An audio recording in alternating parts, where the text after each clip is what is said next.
दोस्तों नमस्कार। आज आपके साथ दो तीन मुद्दों पर चर्चा करेंगे। एक तो है जो अभी 5 राज्यों में चुनाव चल रहे हैं, उसमें नेता लोग जो घोषणाएं कर रहे हैं। दूसरा है हमारे यूपी में अखिलेश बाबू का एक ही राग चलता है, अब वो राग क्या है वो बताएंगे। और तीसरा है कि अब चुनाव में अगर विपक्षियों के पास कोई मुद्दा ना हो तो रटी रटाई बात, महंगाई बहुत है, बेरोजगारी बहुत है। तो नेताओं की अब अपन एक एक करके चर्चा करते हैं। जैसे नेताओं की घोषणाओं की जहाँ तक बात है, आजकल चुनाव में ज़्यादातर नेता, विपक्षी नेता घोषणाएं करने में लगे हुए हैं, क्योंकि उन्हें लग रहा है कि जितना लालच दे सकें शायद पब्लिक कुछ लालच में आ जाए। अब उसका मैं वैसे तो ज़्यादा डिटेल्स में नहीं जाऊंगा, आप लोग सभी जानते हैं। मैं केवल एक पिन पॉइंटेड उदाहरण बताना चाह रहा हूँ। उत्तरांचल में अभी, उत्तराखंड में अभी छत्तीसगढ़ के मुख्यमंत्री भूपेश बघेल जी गए। उन्होंने कहा कि साहब सिलेंडर जो है देखिए कितना महंगा कर दिया, 1000 रुपये कर दिया। हमारी सरकार बनेगी, यानी कांग्रेस की सरकार बनेगी, तो हम सिलेंडर 500 रुपये में देंगे। अब साहब कोई इन साहब से ये पूछे कि आप छत्तीसगढ़ में मुख्यमंत्री हैं, वहाँ पे क्यों नहीं दे रहे 500 रुपये में सिलेंडर। छत्तीसगढ़ के चुनाव के समय इन्होंने कई घोषणाओं के साथ एक घोषणा ये भी की थी कि हम मकानों पे लगने वाला संपत्ति कर आधा कर देंगे। वो तो आज तक नहीं किया, 3 साल होने जा रहे हैं। तो कहने का मतलब ये है कि ये हाल है नेताओं का। कुछ भी बोल दो, बाद में फिर देखा जाएगा। इसी प्रकार से आपको याद होगा राजस्थान में चुनाव के समय श्रीमान राहुल गांधी जी बोले थे हम 10 दिन में किसानों का कर्जा माफ़ कर देंगे। अब 10 दिन की जगह आज 3 साल हो गए, किसानों का कर्जा माफ़ नहीं हुआ, उल्टा उनकी कुर्की और नीलामी और हो रही है। बैंक वाले आकर के रोज़ नीलामी कर रहे हैं, जब ज़्यादा हो हंगामा हुआ तो जाकर के फिर उस पर रोक लगाई। तो ये स्थिति है। अब वो मतलब कर्जा आप माफ़ नहीं कर सकते हो, वहाँ तक ठीक है। आप उनके साथ इतना अत्याचार कर रहे हो कि आप उनकी ज़मीनों को कुर्क कर रहे हो। और सवाल ये है, सरकारें तो ये सब अपने मतलब की बातें करती हैं। सबसे बड़ा अफसोस ये होता है कि ये जो 1 साल तक तथाकथित किसान आंदोलन जिन लोगों ने चलाया, राकेश टिकैत, योगेंद्र यादव, वो हानन मुल्ला और जाने कौन कौन से मुल्ला, ये अब इनको किसान कहें कि दलाल कहें कि ये इतने कपटी लोग हैं। जब राजस्थान में लोगों की ज़मीन कुर्क हो रही थी, तब ये सब किसान नेता कहाँ चले गए? वहाँ क्यों नहीं गए आंदोलन करने के लिए? तो खैर ये सब बातें बहुत जगहों पे चर्चा हो चुकी है, तो हम ज़्यादा न करके ये हम आपको एक याद दिलाने के नाम से ये बोले कि नहीं, ये नेताओं का और तथाकथित किसान नेताओं का ये आचरण आपके सामने है। दूसरा, यूपी में आजकल हम देख रहे हैं कि अखिलेश जी के पास कोई मुद्दा नहीं है। मैंने उनके भाषणों को कई बार नोट किया, तो उनके रटे रटाए भाषण हैं। रटा रटाया भाषण क्या है? भाजपा सरकार झूठ बोलने में माहिर है, जुमलों की सरकार है, इस सरकार ने यूपी को बर्बाद कर दिया है, इस सरकार का जाना तय है। अब लो साहब अब वो सवाल ये है कि भाई भाजपा सरकार ने ही यूपी को बर्बाद कर दिया है। बात अब ये है कि किस तरह से बर्बाद किया है, डिटेल्स में तो अखिलेश जी बताते नहीं। बाकी जहाँ तक मेरी जानकारी है, जो आप लोगों के साथ हम भी जो सुनते रहते हैं कि भाई जैसे यूपी में ये 70 साल तक मात्र 12 मेडिकल कॉलेज थे। भाजपा की योगी जी की सरकार ने 33 पे काम शुरू किया है, 17 कंप्लीट हो चुके हैं, ऐसा बताया जाता है। 70 साल तक केवल 2 एक्सप्रेस वे थे। इन्होंने 5 साल में 7 एक्सप्रेस वे पे काम चालू किया है। 70 सालों में सपा, बसपा, कांग्रेस और वगैरह वगैरह सबकी सरकारें रहीं, 2 एयरपोर्ट थे। अब इन्होंने 9 एयरपोर्ट पे काम शुरू किया है, 4 मेट्रो पे काम शुरू किया है, 1,56,00,000 गैस कनेक्शन दिए हैं, 43 लाख आवास दिए हैं, और ऐसी कई चीज़ें हैं जो आप लोग भी सुनते रहते हैं टीवी में। माने ये पश्चिमी उत्तर प्रदेश में बहुत रोना गाना चलता है कि साहब वो गन्ने का भुगतान नहीं हो रहा। गन्ने का भुगतान 4-4 साल, 3-3 साल, 2-2 साल तक के नहीं होता था, पुराना सब क्लियर कर दिया है। चीनी मिलें बंद हो रही थी, वो सब चीनी मिलें चालू हो गई। ऐसी बहुत सारी बातें हैं। आध्यात्मिक तौर पर देखें तो राम मंदिर है, काशी विश्वनाथ कॉरिडोर है। इस तरह से जो सारे काम हैं वो आपके सामने हैं। अब वो अखिलेश जी को नहीं दिखते हैं, तो अखिलेश जी के हिसाब से ये सब काम करके यूपी को बर्बाद कर दिया योगी जी ने। असल में उनकी पीड़ा ये है कि जितने गुंडे माफिया थे वो सब सपा में ही थे और सब जानते हैं। तो ये जो सब गुंडे माफिया जेल गए हैं ना, इससे उन्हें बड़ी पीड़ा है। तो वो उसको इस तरह से तो कह नहीं सकते, तो वो उसी को इसी तरह से करे, भाई साहब यूपी को इन्होंने बर्बाद कर दिया, हटाओ, अब ये भाजपा जाने ही वाली है, बस गई समझिए।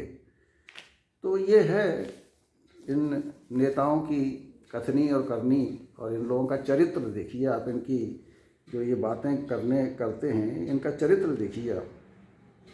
अच्छा, अब सबसे बड़ी बात यह है कि अब जैसे कोई ख़ास मुद्दा नहीं बच रहा है, क्या बोलें, तो बढ़िया मुद्दा ये है नपतुरा। देखो साहब महंगाई कितनी बढ़ गई है, देखो साहब बेरोजगारी कितनी हो गई है, कितने युवा बेरोजगार हैं, कितने किसान परेशान हैं।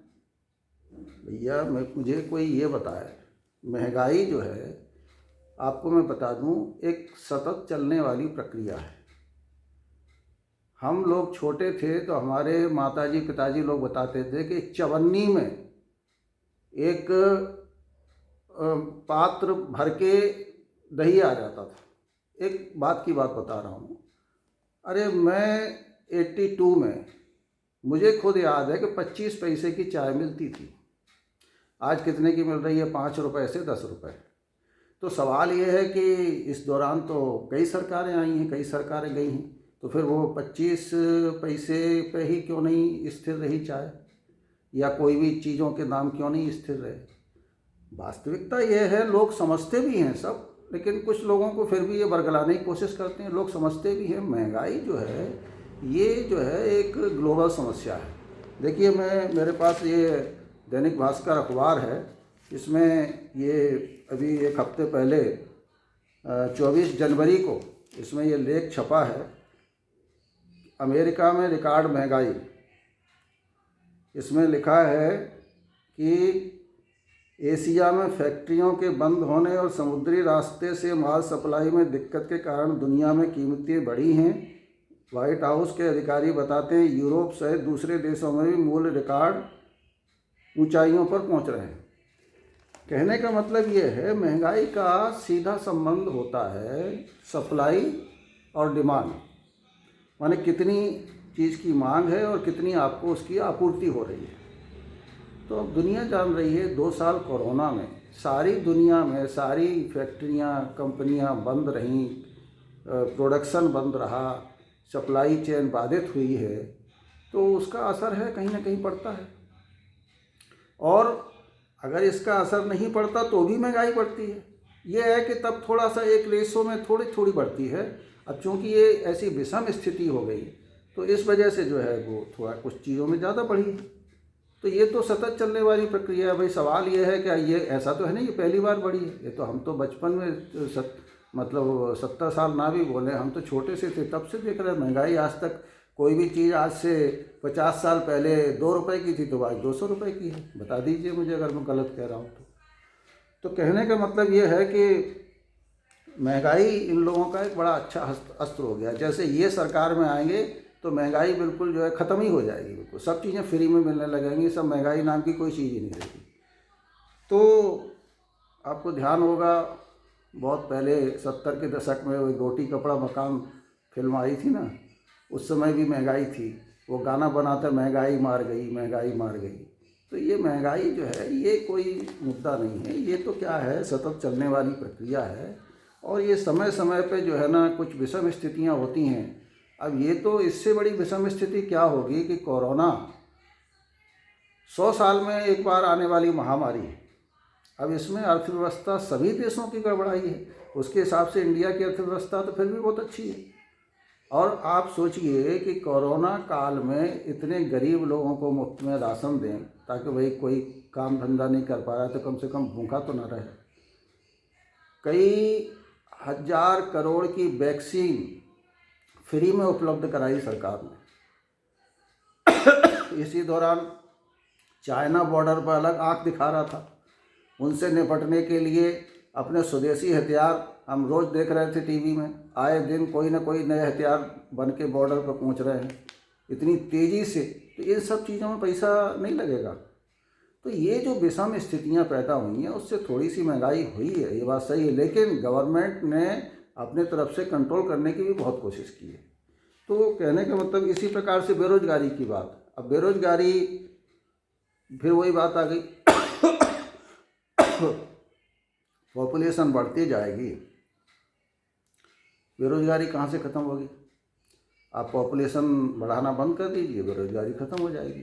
एक नंबर 2, वही बात मैं कहूँगा, बेरोजगारी कब नहीं थी? कितने कौन से वर्ष में कि कोई या किसकी सरकार में साहब बेरोजगारी नहीं थी, आज बेरोजगारी हो गई। तो ये सब बेकार की बातें हैं, महंगाई, बेरोजगारी और ये सब जो है। तो अब मैं यही कहना चाहता हूँ कि एक लाइन में ये नेता लोग भ्रमित करने की कोशिश करते हैं जब इनके पास कोई मुद्दे नहीं होते हैं, तो अभी भी कर रहे हैं। तो हम तो ये जानते हैं कि हमको ये देखना चाहिए कि हम क्या चाहते हैं, हमें कैसा नेता चाहिए। भाई हम हमेशा नेताओं को गाली देते रहते थे पहले, अरे साले सब भ्रष्टाचारी हैं, अपनी अपनी तिजोरी भरते हैं, अपना जो है शासन में मस्त मौज करते हैं। तो भैया अब तो आपको जो है योगी और मोदी जैसे संत हैं आपके सामने, उनका अपना कोई वो है क्या स्वार्थ? क्या वो अपने बाल बच्चों के लिए कमा रहे हैं या किसके लिए क्या कर रहे हैं? या उनकी पूरी सरकार में उन्होंने काफ़ी वो बना के रखा हुआ है कंट्रोल, कोई भ्रष्टाचार का कोई ऐसा मुद्दा नहीं, यानी जो भी कर रहे हैं वो तो देश के लिए कर रहे हैं। तो सब चीज़ सामने है। और मैं फिर कहूँगा, पिछले वीडियो में भी मैंने कहा है कि आप लोग इन कपटी लोगों की बातों में भ्रमित ना हो। और सबसे मेरा बार बार हाथ जोड़कर निवेदन है कि आप ये जो भगवान ने हमें 2 संत दिए हैं, इन संतों की हम कद्र करें और इन्हें अधिक से अधिक वोटों से जिताएं। और बस मैं इतना ही कहूँगा, ज़्यादा कुछ कहना, बहुत सारी चैनल चल रहे हैं आजकल, बहुत सारी बातें होती हैं, जो मूल बात थी वो मैंने कह दी आपसे। नमस्कार।